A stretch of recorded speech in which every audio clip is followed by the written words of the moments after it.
Good afternoon, everyone. I'm going to assume everyone can hear me clearly. Hi, my name's Paul Thibodeau, and I'll be giving the talk today entitled Turn Off, Tune Out, and Drop In. It's a play on the famous line by Timothy Leary, the turn on, tune in, and drop out, speaking about LSD use. While that will not be the subject of today's lecture, by the end of it, some of you may want to use it. But we're not going to worry about that right now. So today, I'm going to talk very briefly about literacy and technology. Now, speaking as an anthropologist and an archaeologist, my take on technology might be a little bit different than what you've been hearing about to this day.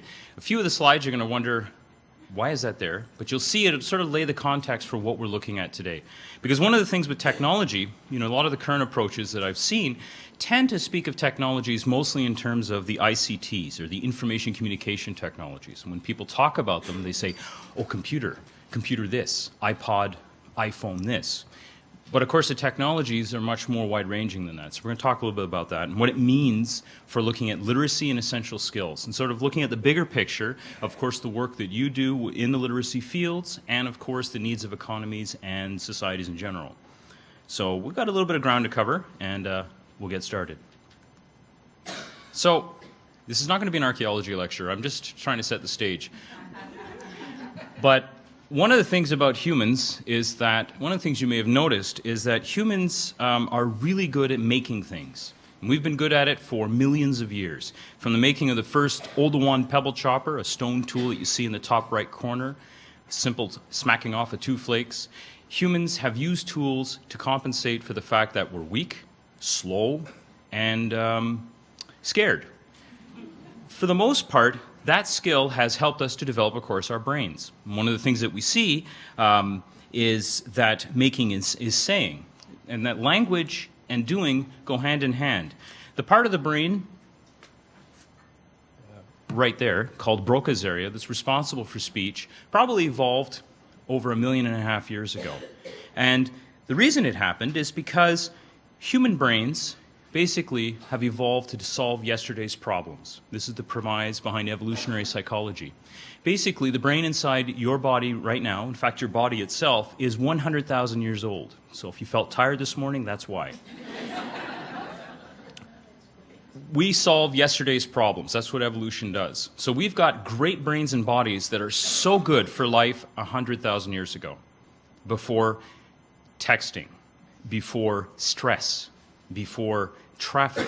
It's kind of poignant that we're in Toronto, the center point of traffic. We were evolved to speak. We were evolved to move quickly. We were evolved to work in small groups, work together as hunter-gatherers. We still are. That's how we work. Facebook might make us think we have lots of friends, but as you all know, the actual number of friends you have are the ones you can call on the phone at 2 o'clock in the morning. But our modern skulls hold the Stone Age mind. And it's one of the reasons why, we can do things really fast, because of language. Language ties everything together. And to give you an example, have you ever played the game charades? And you often see people, they'll say, sounds like, or looks like, or if they want to refer to time, they'll point to a wristwatch. Well, imagine there's no wristwatches, no technologies of any kind. You're in the savannah, you're wearing a skin. You have no language that you can use, because someone doesn't speak at all, they don't have sign language, nothing. And you try to explain the concept of tomorrow. Heaven. Spirituality. Twitter, the tweeting. You can't do it. Without language, you can't even conceive of these things. So oral cultures have existed and continue to exist. We use them all the time. It's one of the reasons why people enjoy coming to listen to conference presentations. You look at the pictures, but it's me talking. You listen to me talking, you hear what I'm saying, or you see what I'm saying, and you understand why it's important. It draws you in. It's one of the reasons why children don't have to have instruction in how to speak. Perhaps to correct what they say or what they shouldn't be saying. I have a 5-year-old, so I'm quite often having to teach him not to say things he's heard from me. Kids pick that up really well. They don't remember other things, but they remember that stuff well. But writing, as you know, isn't natural to us. And why? Because writing is a technology. Just like art, just like tools. Putting words down and making something like this, something you can't see in the real world, but you know, oh, development, that means this, or Mesopotamia, oh, that's somewhere in the Middle East. That's a technology. And that technology has only been around for about 8,000 years. It was first developed in Mesopotamia for record-keeping purposes. And when they look at all the cuneiform tablets, and that's what you see at the bottom there, it's just laundry lists of everything people have traded. They were basically accountants. That's what writing was for. But with writing comes the ability to shape human societies. I'm not going to go into all the parameters of that. Probably know a lot of it. But, we've had lots of technology changes since then. We've changed how we use power, steam engines, oil, nuclear power, electricity. We've changed how we transport and communicate ideas, people. We now have global economies. But what hasn't changed? Us. We're still 100,000 years old. We use these technologies, we understand them, mostly, but we are still 100,000-year-old humans. Yet we learn, we adapt, because of course we're not all sitting here grunting at each other right now. Well, sometimes that does happen, but we're talking, we're using this information, and we're understanding how to make new types of technologies from it. And so that's where I'm coming from when I talk about technology. The very act of writing is technology, but so is everything else, from the clothes on your back, to the chairs, to everything we use to teach. Now, we know that the current situation of literacy in Canada is fairly good. About 80–90% of Canadians are at least somewhat literate. We know literacy declines with age, and we know that with greater education, you have greater amounts of literacy. Not a hard sell. We know that in Canada, there's a lot of challenges with literacy, particularly for those of Aboriginal descent or recent immigrants who are not native English speakers. Again, literacy may exist in other languages, but English literacy is one that takes quite a while for people to learn. But literacy is also tied to occupations. And I won't go through all the descriptions of the level 1 to 5 literacy. You've probably heard them already. What I found interesting is that in Canada, as of 2003, 50% of the people in knowledge-intensive industries have a level 3 literacy. That's considered just about good enough, basic high school literacy. It's interesting that in many of our occupations that require, at least from their description, a lot of knowledge, ability to really read, use documents, prose, half of the people aren't as good at it as you would expect them to be. But there are strong correlations between higher education. We see the situation improving. The number of people without high school educations in Canada has dropped to only 13% in 2008. We see more women completing university degrees and getting better results from that completion. Women who get higher education now score higher salaries than men who get educations. It's still not at par, as we all know. Women make about 90 cents on the male dollar. But again, education and literacy are critical to people doing better in economies. And Ontario in particular has the highest tertiary levels of education at about 25% of the population. So there's lots of education going around, at least in Canada. But at the same time, there's a rising need for that education and more. As you know, literacy and essential skills are critical for tomorrow's economies. And you've probably heard this time and again throughout other presentations in this conference. The rising cost of post-secondary education often hurts participation. Every 2% rise or $1,000 rise in education costs reduces attendance by 2%. Youth that do not have literacy or education skills are the least likely to participate in the job force. And in today's jobs, you have to have at least high school to get into most positions of anything. And it's getting to the point now where even graduate and postgraduate degrees are becoming necessary in order to secure employment. I've heard it said by a few people that the master's degree is going to become the new bachelor's in the 2015 to 2020 range. But what about many people who don't even have the ability to fill out a form or the ability to read to their children? Again, literacy is, as you know, is not just about being able to work at a particular job. For many, it's, I want to read to my grandchildren, or I want to be able to just read and enjoy it, or understand how to fill out forms, or live my life. And we know there's lots of uses for technologies, but always the technologies, and we'll talk about them in just a little bit, they're part of the problem. But also, as you well know, the other problem is the policies and economics. Many literacy programs throughout Canada are funded on very much a year-to-year basis, and literacy providers constantly have to justify their existence through evaluations, constantly apply for funding, and this makes it very difficult to have a sustained delivery of the procedures.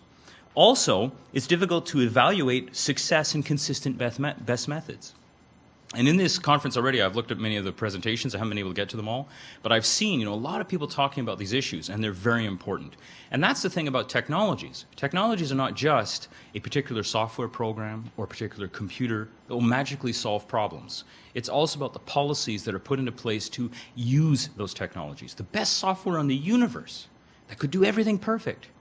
But if no government supports it, if no education platform supports it, it won't get used. Oops.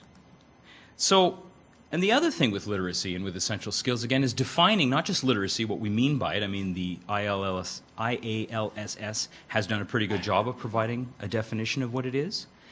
But at the same time, what are essential skills? And that's the other aspect, too, is that, literacy, essential skills are often grouped together. But what's an essential skill? The essential skill for someone living in the Canadian Arctic, is it the same skills as someone living in downtown Toronto? What is an essential skill? How do we define those? Or even when we talk about essential skills for work, I mean, look at all the job occupations there are. There's over 45,000 in Canada. How do you define employer standards? We have some like the Work Key system, the ISO standards, software manufacturer standards, but there's a multiplicity of standards. There's a multiplicity of training options. I mean, in Toronto alone, there are over 40 adult education type offerings and centers. Look at all the different types of education institutions that exist across Canada. And they all have rough standards, but there are a multiplicity of standards. But we know that adult learning is growing. Even though it only gets 20 to 1 support compared to traditional education for children, over 42% of Canadian adults participated in some form of adult learning. I mean, literacy, essential skills is a growing industry. It is necessary, both for economies and for people and for societies. As economies of knowledge become more important, because, look now with the way our industries are working, it's much more in tertiary activities. The recent economic recession greatly hurt manufacturing and production in Ontario. There was a 5% contraction. There was actually a 0.5% increase in services during the same time period. So again, knowledge economies, at least in Canada, tend to be the ones that people will have to participate in. That's where the money is. But as Dr. Miner, as you'll hear him talk tonight, as pointed out in his report, there's a great shortfall of skilled labor. And that's the key problem, is not that, of course, just about essential skills or people being able to live their lives or to read, but also even to be able to do jobs, is that economies now won't move forward, and there's no one to fill those places. So there's several facets to technology and literacy. Communication technology can help give literacy teachers access to teaching resources. You can reach students with new types of interactive media. I've had one person tell me, for example, just throwing a book in front of a student doesn't cut it anymore. You have to have interactive media getting them involved. Technologies might help reaching students or communities that are outside of a school or classroom setting. So, for example, again, I've done some work with people up in the Arctic. There are remote communities that are hundreds of kilometers away from any major center, but they have internet access. And they can do online assignments with universities in the South. We can also speak about the information communication technology, or ICTs for short, for literacy. So these are some of the areas where it can help, and I'm going to go through how it can help, some of the challenges, and maybe one of the ways that we might be able to improve the type of ICTs that are being used in literacy, at least my take on it. And of course, after this is done, I would love your feedback with this to sort of say either I'm out to lunch or maybe you can see where this will work. Now, one of the challenges for ICTs, or information technologies, or using them in literacy training, is that actually the first step is just technological literacy itself. We often assume that particularly young people, or even people in their 30s and 40s, are well versed in using computers. Again, a PEW study found that 23% of adults that didn't have a high education also didn't have internet access, probably because they didn't have money or interest. It seems to be the higher the education, the more likely you are to use computers. And we're not exactly sure why. It may be because it's a facet of doing higher education or higher incomes. But many students and people aren't very good at using computers. the number of students I've had that were unable to figure out how to download simple files, journals, it's rather surprising. And then, of course, when we speak of trying to help people who